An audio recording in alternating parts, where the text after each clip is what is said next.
Today, I want to help you live a better quality of life. I want to help you to experience more joy and aliveness, excitement, happiness in your life. And I don't want to beat around the bush and I don't want to waste your time. So I'm going to just jump right into today's episode and really begin to discuss the 5 rules that you can begin to implement for you to create a greater quality of life. What is up, my dear friend? My name is Tyler Joe Stratton. I am a heartbreak recovery coach helping you to reclaim your happiness during your singleness so that you can finally experience a greater quality of life. And these are the 5 rules that I would recommend that you adopt into your own life that can help move you forward away from the pain and into the pleasureful openness of a new quality of life. So these 5 rules have helped me be able to move on and move through difficult times of my life. They are almost my foundation, something that I turn to almost every time I face a challenge. I remind myself of these 5 rules because when we don't have structure in our life, when we don't have a foundation, when we don't have a vision for ourselves and what we're supposed to do, a game plan for ourselves, what we're supposed to do when we go through difficult times, we don't know how to navigate those difficult times. And therefore, we're like fluttered. We don't know what to do. We're like a duck sitting in water where our legs are going 109 mile an hour, but we're not even moving. So when we go through difficult times, you can always return back to this podcast episode, or if you're watching this on YouTube, hello. You can always come back here to remind yourself of these 5 rules for a greater quality of life when you're going through that difficult challenge. And heck, you might be going through a difficult challenge right now. And if you are, this is going to be perfect timing because these 5 rules are going to help pull you out of that difficult place and put you in a better state so that you can experience a better quality of life. That's what I'm really here to do. I'm really here to help you to create some authentic happiness, some more joy, some more aliveness, some hope that, you know what, just because things didn't go the way that you planned them to, or your expectation did not get fulfilled, that life is not over, that there is so much more life out there to be lived. And I don't want you to get caught up in this moment, in this season, and think that this is the end all be all, because it's not. But you have a choice to make. You can either continue to stay suffering in this specific moment, in this specific season, or you can pick yourself up and try again. Every day is a new day. Every day we have a second chance. Every day we have the ability to make this day a better day than yesterday. So pick yourself up today. Tune into this episode, take some notes, have some fun, bring the joy, because today we're talking about the 5 rules that you can begin to implement into your own life so that you can experience a better quality of life. And I hope that that brings you some excitement, my friend. I hope that you find some value, some opportunity, some hope, because nonetheless, I want you to experience a better quality of life. I want you to experience a life where there's love, fulfillment, purpose, passion, creativity, joy, excitement, enthusiasm, courage. I want you to be more courageous in your daily life so that you can experience a better quality of life. Okay, nonetheless, sorry I went on a rant there, but here's what we're going to be talking about today, the 5 rules for a greater quality of life. And today is rule number 1. The first rule that I really recommend to most of my coaching clients who are going through a difficult time, a difficult heartbreak, a difficult divorce, a difficult season in their life, I always make sure that we focus on rule number 1. Have a vision for your life moving forward. This is so vital. My friends, make sure you write that down. Have a vision for your life moving forward. That's rule number 1. Everybody that I've ever spoken to that pulled themselves out of the pits of hell and into a hope-filled future had a vision for that hope-filled future. Right now, wherever you're at during your heartbreak period, you've completely lost your future vision. You and your significant other had a vision together. And now that they're gone, you don't feel like you have that vision to work toward. And now you feel like you're directionless. And the only way that the direction and significance and purpose and future is going to come back is if your ex comes back, which is partially true, but don't get hung up here.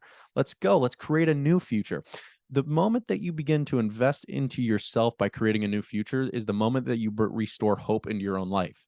And that's a beautiful thing. I want you to recognize and realize that when you focus on a vision for your life after your heartbreak, you'll begin to start to move yourself forward and move yourself through those painful times. So create a vision for yourself. Every single day, I try to literally, if you're watching on YouTube, I'll show you it. I read this paper here, and it has my vision on it. It has what are the things that I'm working toward, who I'm trying to become, what I'm excited about, what I'm grateful for, what the future, I want the future to kind of look like. I don't make it perfect. These are just things that and it changes sometimes, but nonetheless, I just want to know what I'm working for. Why am I waking up every single morning? If you don't know, if you don't have a vision, you won't have a why. And if you don't have a why, a lot of the times life will feel like a drag.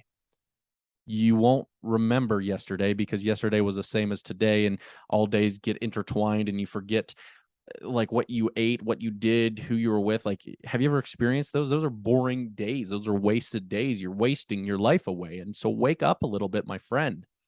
Wake up and begin to create a vision for yourself, because a man without a vision perishes. Your life will perish before your eyes. You will forget what you did yesterday or what you had to eat, because it's the same thing that you've done over and over again. So please, my friend, rule number one, make sure you always have a vision for yourself. As soon as you lose a vision, recreate a vision. Spend some time, plug into your headphones, listen to some music, whether it's passionate music, maybe it's creative music, maybe it's binaural beats types of music. That's what I always do. I always set the tone. I plug in my headset and I just start to write. I'm like, you know what? I declare that there's power in this pen and there's power in the written word. So I'm going to write out my future. What do I want my future to look like? And every day I try to do my best to work toward becoming more of that. And that's why I'm doing these videos, because at the end of the day, my friend, the person who I want to be is I want to be a world-renowned speaker, author, and coach. Someone who is known to bring healing into the hearts of those who suffer, so that I can ease the pain and help people through that difficult time, so that I can create the movement of the healed people heal people, so that we can end the hurt people cycle, so that we can begin to step into a better future, not only for ourselves, but also for our future kids, and what we lay the foundation for them to be able to experience a greater sense of life. So have a vision for your life. That's rule number one. Rule number two is to believe in your ability to figure things out. This was one of my biggest insights that really helped me to move through my own personal heartbreak, my parents' divorce, my sexual abuse that happened to me at a young age. It helped me to overcome my testing anxiety through college. It helped me to overcome my insecurities of writing and publishing a book. It helped me to believe that I can create a podcast now that has thousands of monthly active listeners, and I appreciate every single one of you so deeply, and I'm grateful that you're here with me today. And because I've been able to believe in my ability to figure things out, although that I don't know entirely what the next step is, I just know that I will figure it out. I've been through the struggle, and I know you have too. This is not your first upset. This is not your first letdown. This is not your first breakup. This is not your first moment of feeling of decay. Maybe it is, but listen, there were times in your past that you struggled, and you're not struggling with that anymore. There was a time that you couldn't ride a bike, but then you started to try to figure it out, and now you can ride a bike. There was a time that you couldn't drive a car. There was a time that you didn't believe in your ability to tie your shoe, or to hold your breath underwater, or to swim. Am I right? I know those are little things, but come on. Pick yourself up, pat yourself on the back, and give yourself a little bit of no one else is going to do it, so you might as well do it. Be like, hey, good job. There's someone out there that doesn't know how to ride a bike. There's someone out there that doesn't know how to swim. There's someone out there that doesn't know how to drive. Heck, my aunt doesn't know how to drive. She still doesn't drive, and she's like almost 60 something. She still doesn't drive. Her mother drives her around, or my dad sometimes takes her around. So listen, there are things that you have struggled with in the past that you've figured out and you've overcome. Believe in your ability to figure things out.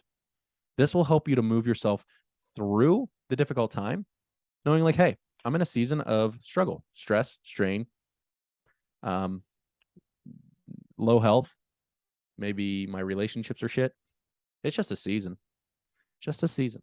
This too shall pass. It always does, if you allow it to, as long as you don't get stuck there. So rule number 2 is always believe in your ability to figure things out.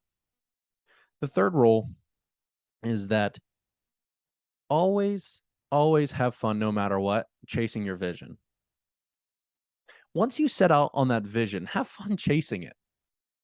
Have fun being on a podcast. Have fun creating the podcast. Like, this is what I tell myself. Like, every time I jump on this podcast and I put up the mic or I pull up the camera and I put it on YouTube, or and maybe 3 people watch it on YouTube, but 800 people listen to it on the podcast. Listen, I have fun, experience excitement, joy.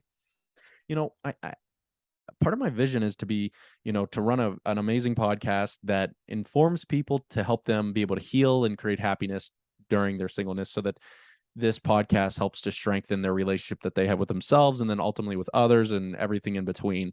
And when I show up here, I want to make sure that one of my focuses is to really show up and just be happy that I know how to do a podcast, that I'm creatively expressing my voice and making me feel like I'm living authentically toward who I am. And I'm showing up to be like, hey, this is me. And I get to share me with you and you with me. And I find fun in that. So when you do have your vision, my friend, find fun in chasing it. Because we're not here forever. We're not promised tomorrow. A lot of you are waiting and waiting and waiting. And before you know it, life is going to flash before your eyes and you're not going to have a life. Your life is going to slip away. And then you'll look back and be like, I never lived fully. I never really experienced the day and had fun each day. I never loved openly, courageously. I always lived in fear that I was going to get hurt. I always lived in fear that they were going to cheat on me. I always lived in fear that I was going to be used, abused, and manipulated. So I never allowed myself to live fully and love openly. My friend, you got to experience some fun. That's rule number 3. Rule number 4. This one, I'm still learning. I'm still struggling with. And it's be persistent, but patient. Okay? Be persistent, but patient. I mean, this is difficult. I don't care if you are struggling to currently heal and overcome. You're like, come on, I want this healing. I want this pain to just go away now. I'm like, I just want this, whatever it is right now. I don't want to wait anymore. Insta everything. Instagram, Insta microwave, Insta pot, Insta whatever it is, my friend. We always want it instantly, right? And I feel like sometimes my dreams can't come fast enough. That my goals are not here when I want them to be here. And although that may be true, be patient. A good thing takes long preparation. Be persistent. Show up every single day when you say you're going to show up. Like every single week, I say I'm going to write an email Monday, Wednesday, and Friday. Every single week, I try to do a podcast and a YouTube video Tuesdays and Thursdays, and Saturdays and Sundays. I kind of keep them open for, and the enjoyment of my own quality of life. Meaning, whether it's maybe taking some time coaching people, whether spending more time with my wife, maybe going out to play disc golf, maybe whatever it may be. But nonetheless, what I'm saying here is, I've got to be patient and I've got to be persistent. And those two will help you to experience a better quality of life. Be patient and be persistent. If you know something is helping you heal, be patient, but be persistent and you will heal. Okay. That's number 4. Number 5 is love and respect others who are in the same position as yourself. Love and respect others who are in the same position as yourself. I think love, I know this is kind of like woo-woo, but I think love is the answer. I think if you put down your guard and were to give more love, your quality of life will change dramatically. I believe if you gave in to the fear and you're like, you know what? I give up. I'm no longer going to be fearful. I'm just going to give in. I'm not going to resist. I'm going to just give in. And you give in full-heartedly, you're going to experience a better quality of life. For example, I remember when I was in my pain many years ago in like 2016. I remember when I closed my heart off because my heart got hurt after I got cheated on. I closed off my heart and I stopped allowing my own father, mother, brother into my life. I did not want to hug them. When they hugged me, I would kind of like, I don't know if you guys have children, but nonetheless, if you do, have you ever hugged your teenage, son or daughter, and they just don't hug you back? They're just kind of like, they don't want to hug you. They're just kind of keeping their arms by their side, or like they give you a piss poor hug. Yeah, well, that was me. And it was because I was hurt, and I would rather be right in my hurt than let that hurt go and be in love. I would rather be right in my hurt and validate my hurt by not allowing myself to experience my father's hug than to give in, let go, and hug him back. The best thing that I did was I began to love and respect others. I began to love and respect others for who they were. I just wanted to love more. I just wanted more love in my life, so I gave it away more. They say, if you want something, give it away. Pretty simple principle. So if you want something, more of that thing, give it away. You want more money? Give it away. You want more time? Give it away. You want more love? Give it away. You want more happiness? Give it away. And what you give, you will get. What goes around comes around, also in the good. Don't forget that. So the 5 rules for a greater quality of life. My friend, rule number 1, have a vision for your life. Number 2, believe in your ability to figure things out. Number 3 is to have fun no matter what, chasing that vision that you've created. Rule number 4 is be patient but persistent. And number 5, love and respect others playing the same game or who are in the same place of life that you are. Just love and respect others. Those are the 5 rules that I always continuously come back to when I go through tough times, because each one of them specifically help me get through that tough time, because it's good reminders, it's good practice, it's good rules that help me to have a strong foundation so that I can continue to move on, move forward, and to create the quality of life that I want to experience. Today is the day that you get to pick yourself up and remind yourself that you are a warrior, you are a champion, you're going to get through this, and life is not here to work against you, but here to work for you. God has not left you down and have not left you go. I don't care if you believe or don't believe, God is with you, there to support you, guide you, love you, and be with you. God is there with you every step of the way, whether or not you believe that he's abandoned you or not abandoned you. He's with you. Sometimes you got to tune in so that you can feel him. Sometimes you got to tune in and trust and have a little bit of faith, knowing that this too shall pass and that life is going to light up for you and the season is going to pass. Winter, after a winter, there is spring. Spring is on its way. That hope-filled future is on its way, but it begins the moment that you create the vision for yourself. So, my dear friend, my name is Tyler Joe Stratton. I am your heartbreak recovery coach. I hope you found this video or podcast helpful, encouraging, supportive, and uplifting. And if you did, be sure to share it out with 1, 2, or 3 of your friends. We need to be a dealer of hope in a time of need. Give away the thing that you want more of. If you want more support in your life, give away support by sharing away this episode, only if it supported you once again. But be sure to like this video, subscribe to the podcast or to YouTube, and for more information, be sure to stay tuned to the podcast, because nonetheless, this is where I'm most active anyway. So many blessings, my dear friends. I hope that you find what you're looking for and that life begins to work for you rather than against you.